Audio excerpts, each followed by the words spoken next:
Hey guys, it's Rinny P from Legendary Dreams, and I'm here to tell you my story. It's a scary story, but it's an amazing story so far. It completely changed my life, and it's got me to where I am right now, right here, talking to you, my very first YouTube video, so I apologize. Last year, on the 28th of August 2022, I had a sudden cardiac arrest at home. So I'll give you a very brief rundown on my history because I plan on going into much more detail a little bit further down the line, possibly with my mum included because she had a first-hand account of what was going on. But long story short, I got diagnosed with congenital heart block when I was 3 years old and was choppered, airlifted from Canberra to Sydney. So from 3 years old onwards, I lived with a pacemaker. Completely normal for me. Obviously, I got a lot of attention from people when they found out I had a pacemaker, because I think it's always been associated with old people. Like old people have pacemakers. So basically what congenital heart block is my heart's natural pacemaker was missing. So there was no electrical connection between the top and bottom halves of my heart, and I needed the pacemaker in there to basically take over that normal role that normal people have. But it was, I lived a healthy life, and I used it only a couple of times to get out across country and stuff like that. But, I did everything as a normal kid would do, even into, young adulthood. But I did start to suffer from anxiety, and I think looking back now, quite a bit of depression. And I think I just went in this downward spiral. I wasn't taking care of myself. I wasn't listening to my body. And the result ultimately was dropping dead on the floor at home. But lucky for me, my beautiful husband Mick was there, and lucky for me, Mick is a trained lifeguard, so he knew exactly what to do. It's very confusing for me. It's very strange for me to tell this story because I'm relaying it to you as it was told to me. I have absolutely no recollection of what happened that day. I think I've even blocked out a certain period of time leading up to it. I'm not 100% sure how long that is. It could be a month, it could just be 2 weeks. Which I think is lucky for me because I don't want to live with that trauma. And that's why I have this amazing appreciation for my husband. He was there. He watched it all happen. He was the one that had to snap into this life-saving mode and perform CPR on his wife. I think it was meant to happen. I was meant to have a cardiac arrest that day because I was going down into this spiral of, like I was heading towards oblivion, basically. And if that didn't happen that day, I don't know where my life would be right now. So I wake up in the hospital. I've really got no memory of what happened. It's still very blurry for me. Those first few days in hospital after I sort of regained consciousness. It's a bit hard to talk about. But yeah, from that moment on, I just decided, my brain just switched like that. It seems so simple that I just went, I'm not wasting one more second. I'm going to live this life. I'm going to do something with my life. I'm going to make my family life more enjoyable. I'm going to be with my kids more. I'm going to love more. I'm going to rejoice more. So then obviously because I'd had the cardiac arrest, pacemaker just wasn't good enough anymore. I needed an AICD, which is basically a pacemaker that includes a defibrillator. So if my heart ever decides to just give up again, the defib, which this is my scar, that's my new scar. These are all my old scars from the pacemakers. The defib will kick in, give me a shock like the AMBO defibs, and hopefully that saves my life once more. But my goal is to never ever have another cardiac arrest. I'd love to make it through to 100 and never have to be shocked, because I've heard it's like, actually one of the nurses in the hospital said, you'll know it's coming on because it does make a sound like it's warming up to charge to shock me, and it is like getting kicked in the chest by a horse. So I really don't want to have that feeling. I don't ever want to feel that. So now I've got my defib. I'm happy and healthy, and genuinely I am happy. For the first time in a long time, I feel pure joy at just being alive, waking up every morning, making my kids lunch every morning, fighting with my kids, fighting with my husband. That all brings me joy now because I'm living life.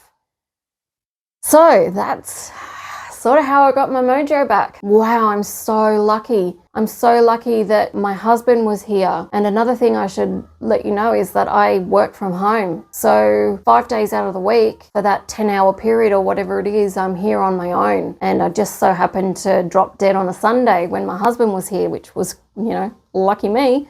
Otherwise, I literally would not be talking to you right now. So everything sort of lined up for me. Not only was I lucky that it was a Sunday and my husband was here, I was also only 40 minutes away from the thoracic hospital where they could, really help me. They specialize in heart conditions. So the one hospital that had the one surgeon that could perform the surgery for me. So thank you, doctor. You're amazing. So fitted with my new defib, I got to go home. Amazing, because after 3 weeks I was in there, after 3 weeks of hospital food, I was so ready to come home and have a home cooked meal. And thank you to my mother-in-law, Di. She flew up and stayed with Mick because he just started a new job as well. Still had to look after the kids.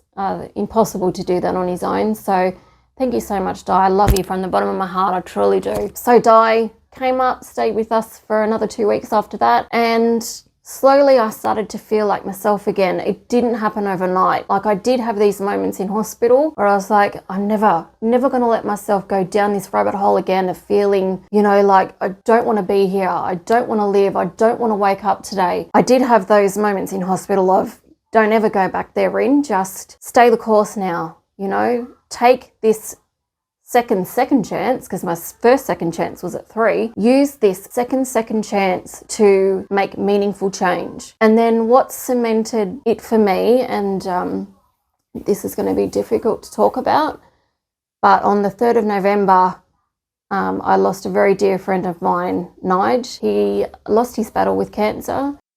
Watching my dearest, oldest friend now try and negotiate her life without her life partner, without her soulmate, the father of her children, devastating. And that really cemented things for me. I started to have this overwhelming urge of wanting to make real meaningful change in my life. And not only just for me and my family, but for other families as well. I want to spread this message of, get up, get motivated, live your life. Don't waste a second of it, because you never know when it's the last time you're going to wake up on this planet. I'm heading towards 50 now, and it's just, life is too short, guys. With this motivation behind me, I created a business. I created an idea called Legendary Dreams, where I wanted to share my story to hopefully help other people out there who are struggling. And it doesn't even have to be serious stuff like depression and anxiety like I was suffering with, but just, your day-to-day life of, one of my girlfriends, Tess, she was like, I want to know how I can get out of bed in the morning. And to me now, of course I know what that feeling's like. I've been there 100 times where I just want to pull that doona over my head and just stay in there, and I don't want to deal with the day.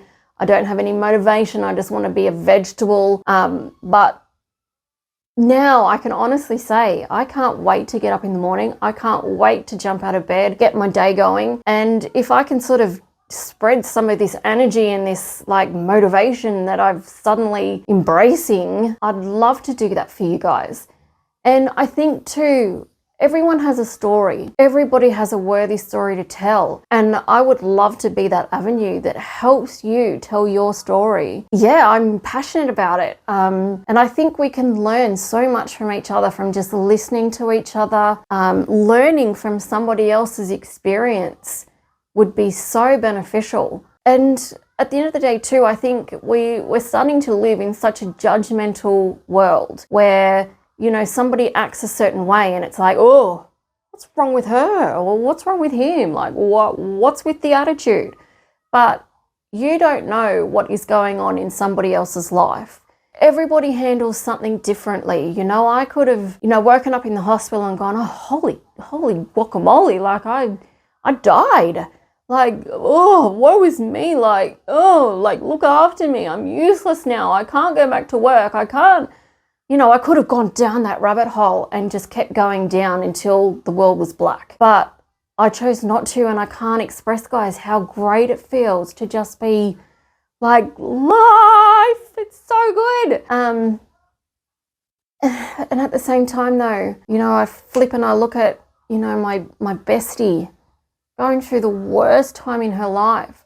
But, you know, she's still living life. She's still getting up every day. She's still looking after her kids. She's still going to work. And to me, you know who you are. You're amazing. You are bloody amazing, girl. I love you so much. And, you know, I'm here for you. I'm through all of it. Mojo. That's how I got my mojo back. Dying.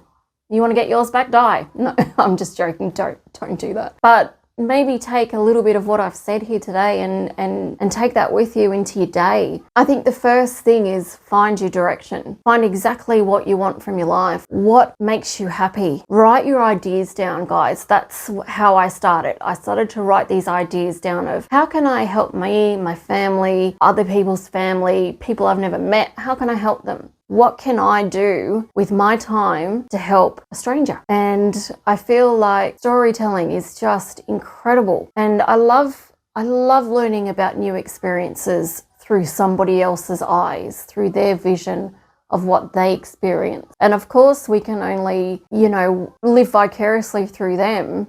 But to see how resilient people are is inspiring. It is awe-inspiring. I'm not sure if I've said already, but this is my very first YouTube video and I have no idea how I'm going. If you've got any tips for me, all you experienced YouTubers, drop me a comment. I'd love to hear from you. And if you like the content, please like, subscribe, all that jazz. I'd really appreciate it. I'd love it if you could follow me on this journey because I plan on posting a lot more videos, a lot more inspiring, motivational content because like that's my vibe right now. It's just living life, being happy to be on this planet, you know. Don't sweat the small stuff, guys. Just let it go. You know, if it doesn't matter, it just, in the end, it won't matter. So if you want to start living your life in a more motivated way, a more positive, directional way, follow me. Come on this journey with me because even, I'm going to tell you my age, even at 44, I still find that I'm learning every single day. And for the first time in my life, I'm actually following through on things because I'm a huge procrastinator, or like I find little things that I'm interested in and I'll do them for like 2 seconds and then it's too hard or whatever and give it away. I'm finding the joy in like these tiny little things. Like I saw this guy on Facebook who was growing plants from seeds. I started doing that, guys. It sounds really weird, but it's so enjoyable. But just tiny little things like that is just, you know, watching the sunset, being at the beach, just doing all these amazing things that before I'd just be like, nah, you want me to go to the beach? Okay. What, the kids want to go for a bike ride? How boring. But it's not boring. Like, get up, do it, just do it.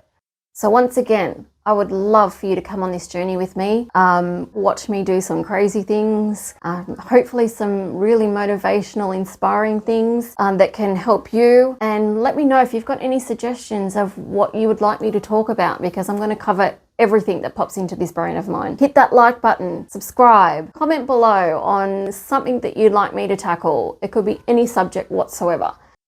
I think for my next series of videos, it's going to be me trying to lose a little bit of weight.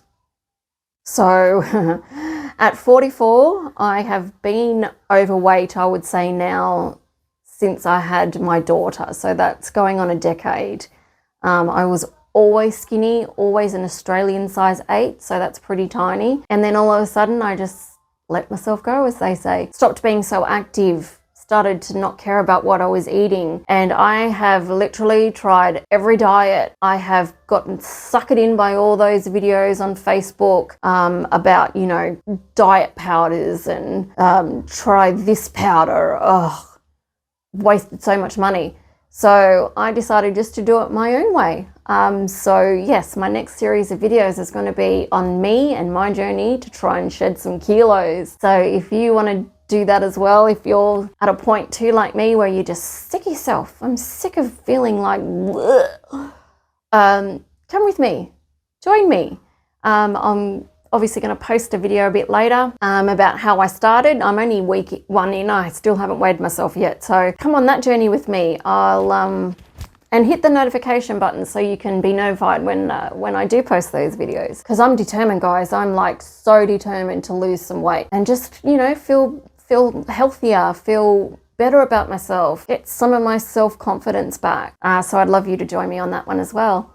Hit subscribe, notification, I don't know. Do whatever it is that you have to do to see more of my content. I'd really appreciate it. And until next time, legends, be the legend in your own story.